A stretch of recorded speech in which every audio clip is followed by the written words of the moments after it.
In a land far beyond the reach of time, where the winds spoke of forgotten ages and the rivers flowed with the echoes of ancient magic, there existed a secret known only to those whose hearts beat in tune with the rhythm of the universe. It was the story of a crystal unlike any other, a crystal forged in the depths of the cosmos, born from the very light of creation. This is the tale of the Celestine, the mystical crystal, and the wonders and terrors it brought to the world.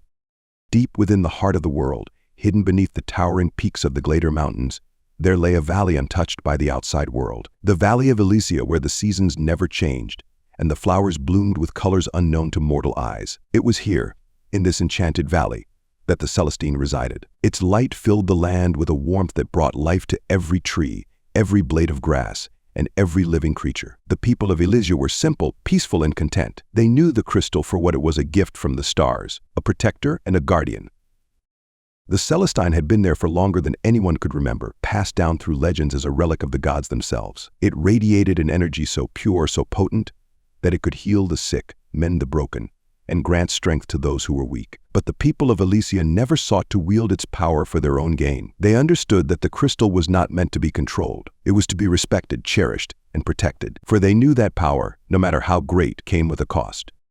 But beyond the borders of the valley, the world was not so kind. Far away, across deserts of shifting sands and seas of endless blue, the whispers of the crystal's existence reached the ears of those who desired more. Kings and queens, warlords and sorcerers, those who craved power beyond measure, heard the tales. They spoke of the Celestine in hushed tones, believing that whoever could claim it would hold the power to reshape the world. And so they came. One by one, from the far corners of the earth, the seekers of power journeyed to the Valley of Elysia. They came with promises of peace, of unity, but beneath their smiles lay greed, ambition, and a hunger for dominance. They wanted the crystal not to protect but to command. And so the peaceful valley found itself at the center of a storm, one that would change the course of history forever. Amidst the turmoil, there was a young woman named Ilara. She was of the valley, a child of Elysia, though her heart yearned for more than the peaceful life her people had always known. Ilara was different.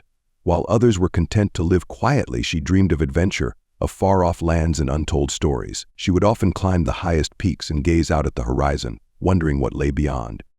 One night, beneath a sky filled with falling stars, Ilara felt something stir within her, a presence, a voice gentle yet powerful, calling her name. It was the Celestine. The crystal had chosen her, as it had chosen none before. The voice spoke of a great danger approaching, of the greed that threatened to consume not just the valley, but the entire world. Ilara had been chosen to protect the crystal, to save it from those who would misuse its power. Ilara, though afraid, knew she could not turn away from her destiny. She had to embark on a journey, one that would take her far from the safety of the valley and into the unknown. But she would not go alone. Along the way, she would find companions, each with their own reasons for joining her, each touched in their own way by the Celestine's magic. There was Kale, the warrior with a past shrouded in sorrow, a man of great strength, yet burdened by guilt for the lives he had taken. He sought redemption, though he believed it was beyond his grasp. Then there was Aris, the clever thief with a quick wit and quicker hands. He cared little for the crystal at first, but fate had a way of guiding even the most reluctant of heroes. And lastly, Naira, the seer who had visions of the future, though they came at a terrible price. Her eyes saw the threads of fate, but they could not always change what was to come.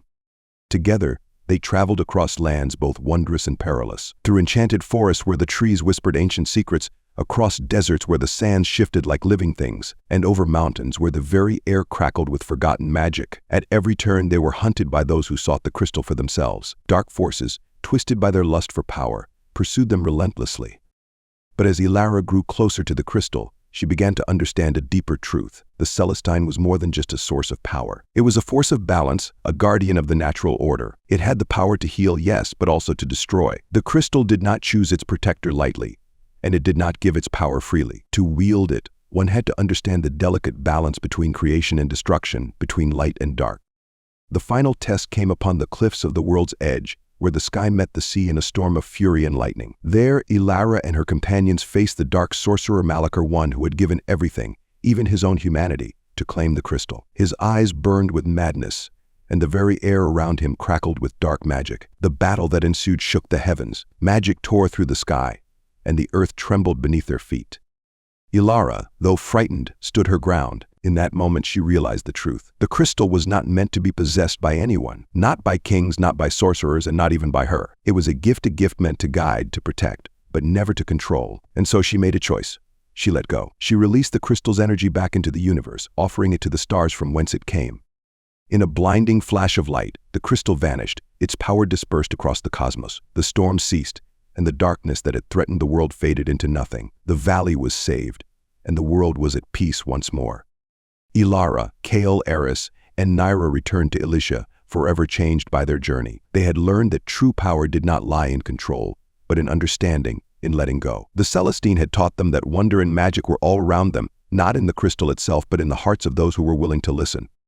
And so the legend of the mystical crystal lived on, whispered by the winds, sung by the stars. The Celestine was gone, but its wonder remained waiting for the next heart brave enough to hear its call. For in every corner of the world, in every soul that listens closely, the magic of the crystal lingers still, waiting for the pure of heart to find it once more.